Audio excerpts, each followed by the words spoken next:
Hello friends, स्वागत है आपका हमारे YouTube channel SP math study में। दोस्तों, अब आज हम पढ़ने वाले हैं समांतर श्रेणी मैथ का टॉपिक। प्रश्नावली 5.2 है। इसका पार्ट नंबर फर्स्ट और सेकंड नंबर की जो वीडियो है अपलोड कर चुके हैं।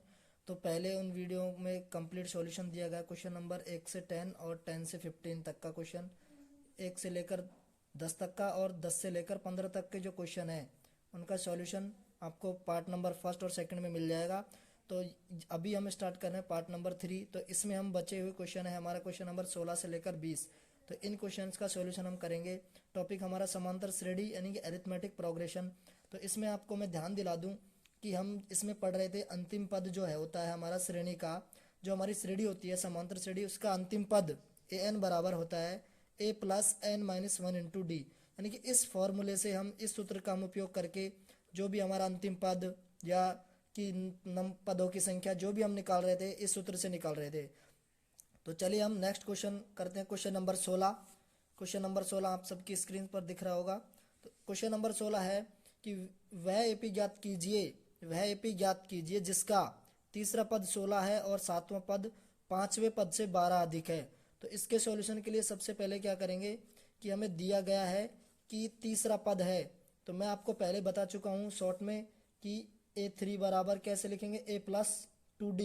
यानी कि जितना जो नंबर का पद आपसे पूछा जाए या दिया है उसमें पहला पद जोड़ के और उससे एक कम करके डी से गुणा कर दो। यदि आपको A6 निकालना है तो क्या करेंगे ए प्लस 5D। यानी कि जितना नंबर का आपसे पद पूछा जा रहा है उसको पहले पद में जोड़ दो और उससे एक कम करके डी से गुणा कर दो। तो आपको दिया गया है कि तीसरा पद 16 है, तो आपको A3 बराबर दे रखा है 16। तो A3 बराबर आपको 16, तो A3 को मैं कैसे लिख सकता हूँ ए प्लस 2D बराबर 16। ये हमारा समीकरण नंबर 1 बनेगा। फिर बोल रहा है कि सातवां पद पांचवें पद से 12 अधिक है प्रश्न अनुसार। अब लिखेंगे हम प्रश्न अनुसार। प्रश्न के अनुसार क्या है कि जो हमारा सातवां पद है A7 जो है वो पांचवें पद से 12 अधिक है। यानी कि जो हमारा सातवां पद है वो पांचवा पद से 12 अधिक है। यानी कि हम पांचवें पद में 12 जोड़ेंगे तो हमें सातवां पद प्राप्त होगा। तो ए सेवन क्या होगा हमारे पास, ए सेवन क्या हो जाएगा ए प्लस 6D और ये हो जाएगा ए प्लस 4D। 5 है, ये 6 है, 7 है। यदि सातवां है तो 6 आ जाएगा, पांचवा पद है तो 4 आ जाएगा डी। ए प्लस 4D प्लस में क्या आ जाएगा 12। ये अब मैं इनका पक्षांतरण कर देता हूँ। पक्षांतरण करेंगे तो ए से ए कट जाएगा, बचेगा क्या, इधर बचेगा 6D, इधर 4D और 12। तो ये 6D जो ये 4D बचा हुआ है इसका पक्षांतरण कर लेंगे इधर ही, माइनस का हो जाएगा, प्लस है माइनस हो जाएगा बराबर 12। अब यहाँ से जो हमारे पास बचेगा 2D बराबर 12 और D बराबर जो आएगा हमारे पास 2 का भाग दे देंगे तो ये आ जाएगा 6। यानी कि D का मान हमारे पास कितना आ गया 6। पूछा क्या है हमसे एपी याद कीजिए, यानी कि एपी बनानी है हमें। हमारे पास डी आ गई तो इस डी के मान को हम समीकरण 1 में रखेंगे तो हमारे पास A1 आ जाएगा। और मैंने बता दिया A1 ही आपका क्या है एपी का पहला पद है। तो A या A1 बोलो, बात एक ही है। तो अब हम क्या करेंगे, जो डी का मान है इसको समीकरण 1 में रखेंगे। तो यहाँ लिखेंगे डी का मान समीकरण 1 में रखने पर, यानी कि हम जो डी हमारे पास आई है 6, इसको हम समीकरण 1 में रखेंगे तो ए प्लस 2 गुणा 6 बराबर आपके पास 16। ए बराबर आ जाएगा आपके पास 16 माइनस 6 दूनी 12। यहाँ देखिए जो आपके पास ए आ गया, ए आएगा 16 माइनस 12, 16 में से 12 जाएगा 4। यानी कि आपके पास पहला पद आ गया 4, सारवंतर आ गया आपके पास 6।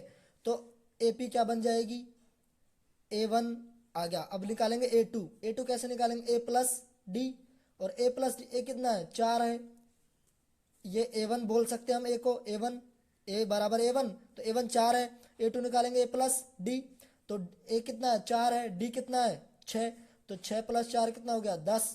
फिर इसी तरीके से हम A3 निकाल लेंगे ए प्लस 2D, तो ए कितना है 4 है, डी कितना है 6, तो 6 दूनी 12 और 4 16। A4 निकाल लेंगे इसी तरीके से ए प्लस 3D बराबर क्या आ जाएगा 4 प्लस 3 गुणा 6, यानी कि 6 3 18, 18 और 4 22।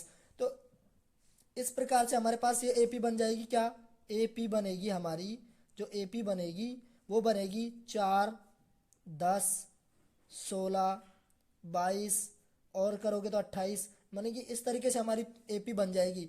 यानी कि पहले पद में सार मंत्र कितना, 6 6 जोड़ते जाओ। पहला पद 4, 6 जोड़ा 10, फिर 6 जोड़ा 16, फिर 6 जोड़ा 22, फिर 6 जोड़ा 28 और आगे अगला पद पूछेगा 6 जोड़ देंगे 34। तो ये हमारा क्या आ जाएगा, आंसर आ जाएगा। ये एपी हमसे पूछी गई थी, तो एपी आ जाएगी 4, 10, 16, 22, 28। ठीक है, चलिए नेक्स्ट क्वेश्चन। क्वेश्चन नंबर 17 आपकी स्क्रीन पर एपी दे रखी है आपको 3, 8, 13 और आपको अंतिम पद दिया हुआ एपी का 253 में अंतिम पद से 20वां पद ज्ञात कीजिए।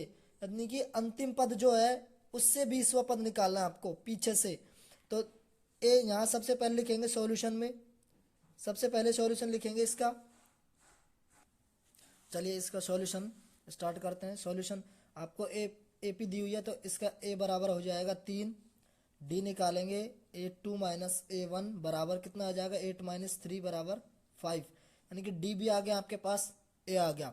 आपसे पूछा गया है कि ये जो एपी दे रखे हैं इसमें अंतिम पद से 20वां पद, यानी कि पहले तो आपको पता करना होगा इस एपी में कुल पद कितने हैं।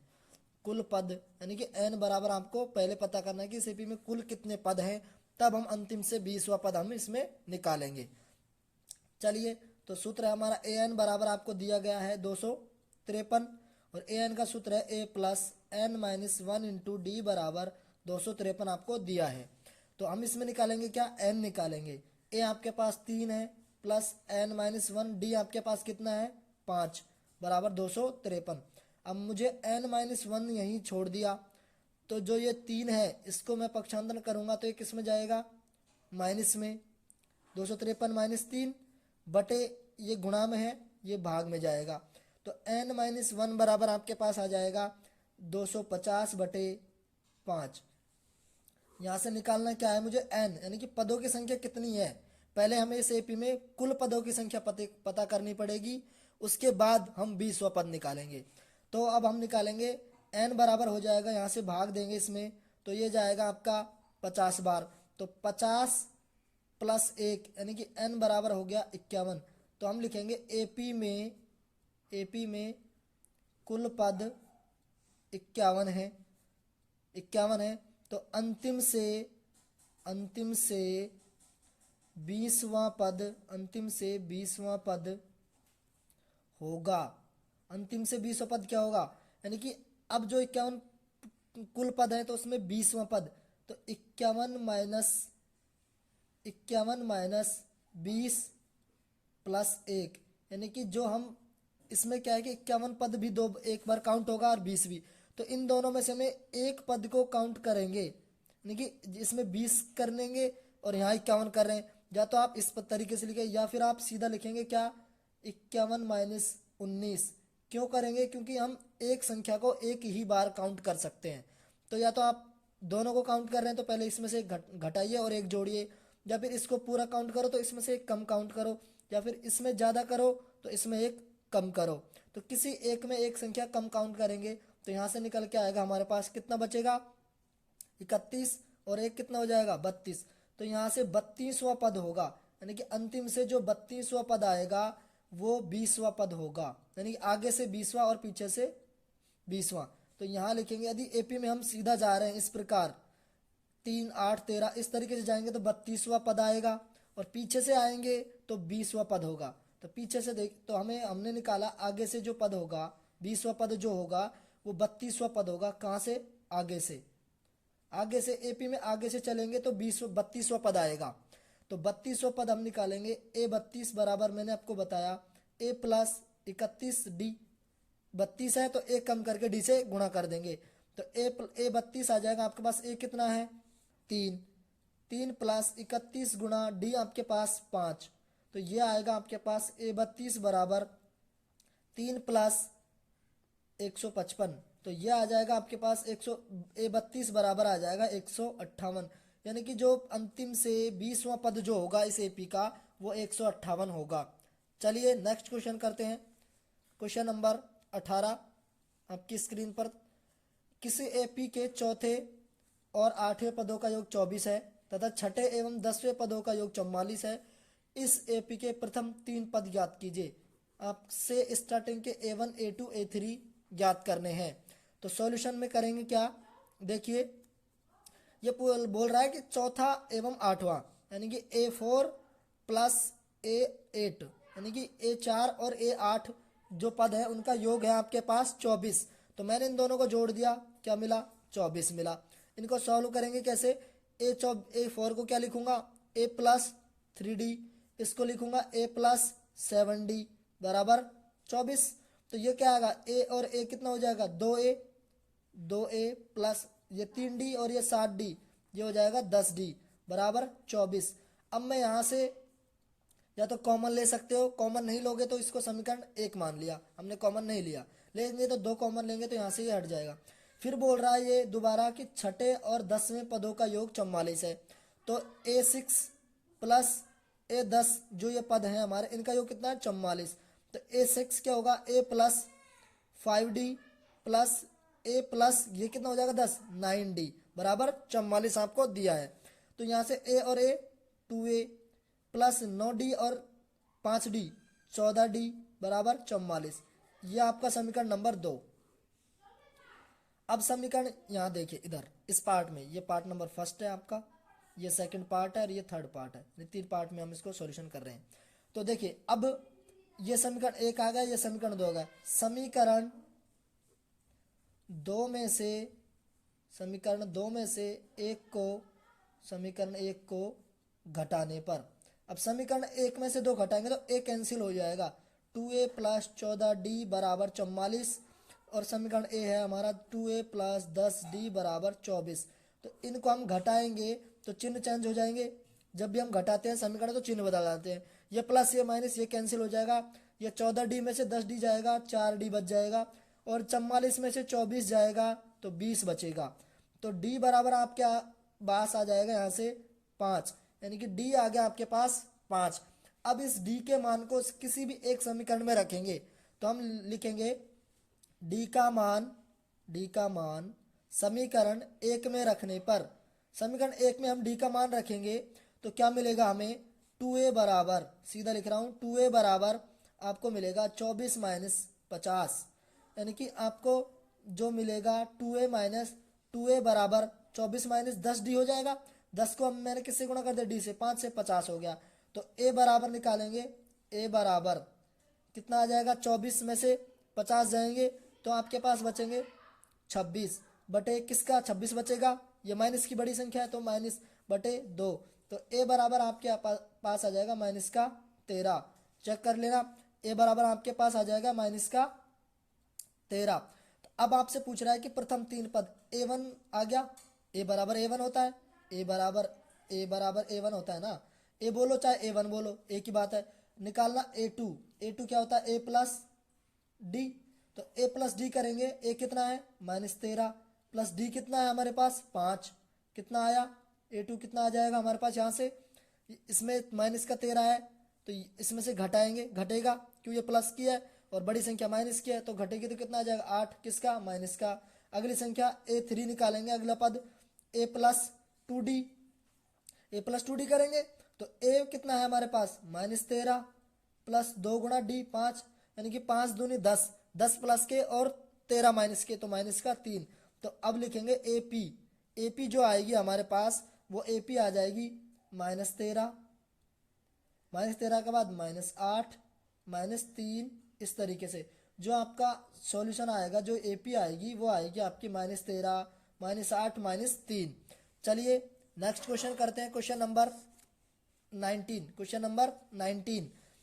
19 है आपका, सॉरी देख एक सेकंड, ये सबकी स्क्रीन पर दिख रहा है क्वेश्चन नंबर 19।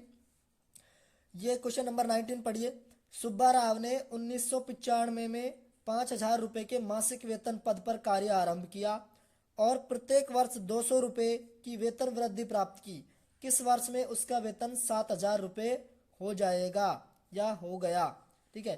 तो इसका सॉल्यूशन के लिए आप क्या करेंगे, आपसे बोल रहा है कि जो सुब्बा राव है इसने स्टार्ट कब किया, 1995 में स्टार्ट किया, कितने रुपए, 5,000 रुपये मासिक वेतन, यानी कि मासिक जो वेतन था, मासिक वेतन 5,000 रुपये था, मासिक वेतन 5,000 रुपये। उसने क्या किया, प्रत्येक वर्ष यानी कि प्रत्येक वर्ष कितने रुपए वृद्धि करी, 200 रुपये की वृद्धि करी। प्रत्येक वर्ष में 200 रुपये की वृद्धि करी तो हमारे पास जो एपी बन के आएगी, इसकी जो एपी बनेगी, पहले वर्ष में, प्रथम वर्ष में 5,000, दूसरे वर्ष में 200 और बढ़े 5200, फिर तीसरे वर्ष में और बढ़े 5400, 200 बढ़ रहे फिर 5600। तो इस प्रकार हमारे पास जो लास्ट कहाँ तक पहुंचना था हमको, 7,000 तक हमको पहुंचना था कि उसका वेतन 7,000 कब होगा। तो इसमें हमें निकालना क्या है, ए आपके पास आ गया इस एपी से 5,000, एपी बनी, ए आ गया। डी आपके पास 200 है, क्योंकि 200 रुपये बढ़ रहा है प्रत्येक मास, प्रत्येक महीने में 200 रुपये बढ़ रहा है, तो डी आ गया। और निकालना आपको एन है, और ए एन आपको दिया हुआ है 7,000। ए एन आपको पास कितना है, 7,000 है। तो ए एन बराबर a plus n minus 1 into d, और ए एन आपके पास दिया 7,000, ए कितना है 5,000 plus n minus 1 into d कितना है 200 बराबर 7,000। एन माइनस 1 को मैंने यहीं पे छोड़ दिया, इस 5,000 को मैंने क्या किया, 7,000 माइनस 5,000 बटे में कितना आ जाएगा 200, ये 200 गुणा है बटे आ गया। तो एन माइनस 1 बराबर बचेगा 7,000 में से 5,000 जाएंगे 2,000, 2,000 बटे 200, 2 जीरो से 2 जीरो कैंसिल हो जाएगी। तो ये आपके पास एन माइनस 1 बराबर आ जाएगा कितना 10, और एन बराबर आ जाएगा आपके पास 11, यानी कि एन बराबर क्या आ गया 11। इस माइनस 1 का पक्षांतर करेंगे तो प्लस क्या हो जाएगा, सॉरी ये एन माइनस 1 बराबर 10, एन बराबर 11, यानी कि 11वें वर्ष में उसका वेतन कितना हो जाएगा 7,000। यहाँ देखिए 11वें वर्ष में उसका वेतन, उसका किसका, सुब्बा राव। तो 11वें वर्ष में सुब्बा राव का वेतन क्या हो जाएगा 7,000 हो जाएगा, 7,000 हो जाएगा। अब ये पूछ रहा है कि वर्ष कौन सा है, तो उसके पास स्टार्टिंग कब से किया था, स्टार्टिंग देखिए, एक सेकंड, स्टार्टिंग देखिए कब से किया था 1995। तो स्टार्टिंग डेट थी 1995, और हमारे पास कितना आया 11, तो इन दोनों को जोड़ेंगे तो हमारे पास आंसर आएगा 2006। तो यानी कि 2006 आते आते उसका वेतन कितना हो जाएगा 7,000 रुपये हो जाएगा। चेक कर लो, आप जोड़ के चेक कर लें, 2006 आएगा, 2006 में उसका वेतन कितना हो जाएगा 7,000 रुपये। चलिए क्वेश्चन नंबर 20 लास्ट है, 5.2 प्रश्नावली का लास्ट क्वेश्चन है, और बहुत अच्छा क्वेश्चन है दोस्तों। आपको बता दूं, बोर्ड एग्जाम में जो हमारे क्वेश्चन नंबर 10 से लेकर 20 तक के हैं उन्हीं में से आएगा, 1 से लेकर 10 तक के क्वेश्चन में से चांस बहुत ही कम है, और क्वेश्चन नंबर 11, 12 से लेकर 20 तक के क्वेश्चन है, अच्छे क्वेश्चन है। तो आप वीडियो हमारी पार्ट नंबर 1, 2 और ये 3 को अच्छे प्रकार से देख लें। यदि भी कोई प्रॉब्लम हो तो कमेंट जरूर कर दें। लास्ट क्वेश्चन चलिए, रामकली ने किसी वर्ष के प्रथम सप्ताह में 50 रुपये की बचत की और फिर अपनी साप्ताहिक बचत का 17.5 रुपये बढ़ाती गई। यदि एनवें सप्ताह में उसकी बचत 207 हो जाती है तो एन ज्ञात कीजिए। अब देखिए सॉल्यूशन, क्वेश्चन क्या बोल रहा है कि रामकली ने प्रथम वर्ष में, यानी कि उसके पास प्रथम वर्ष में कितने रुपए बचाए 50 रुपये। फिर क्या, सॉरी प्रथम सप्ताह में उसने कितने रुपए बचाए 50 रुपये। फिर उसने क्या किया, हर सप्ताह यानी कि प्रत्येक सप्ताह वो बचाते गई, कितने रुपए बचाती गई 17.5 रुपये प्रत्येक सप्ताह बचाती गई।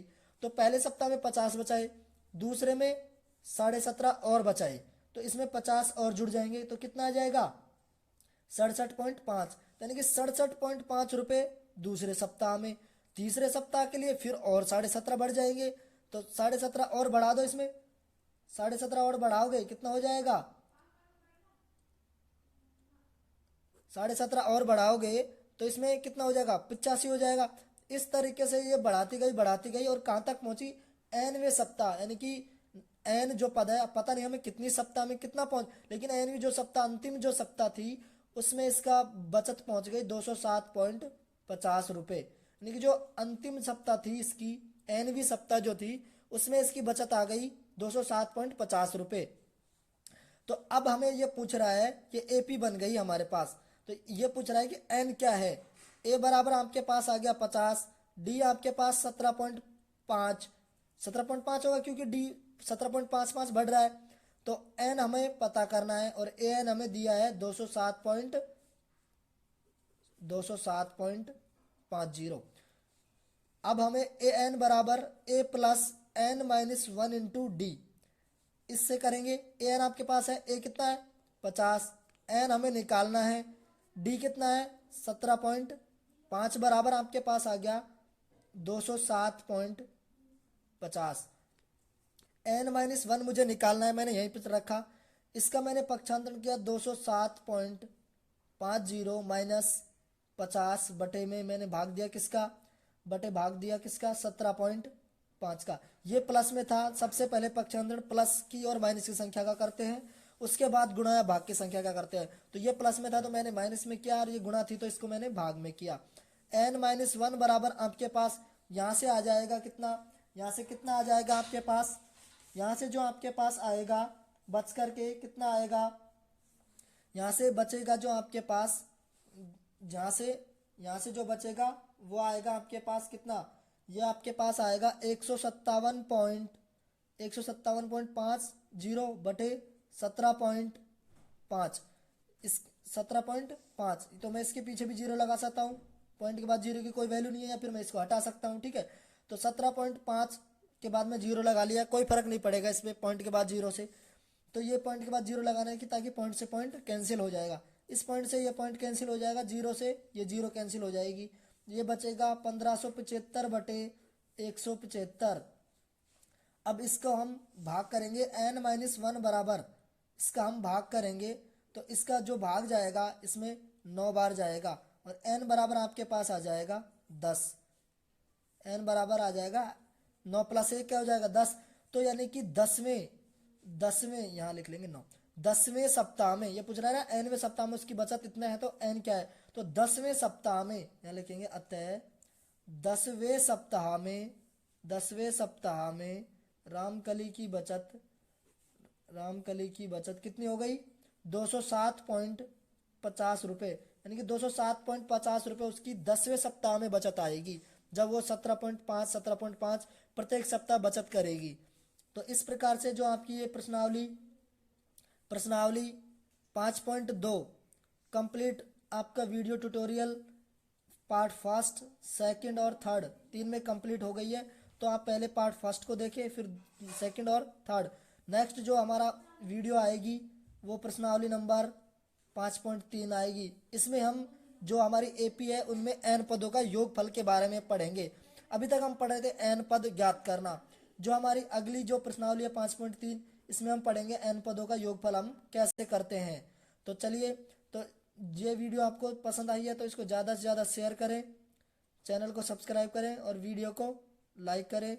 धन्यवाद।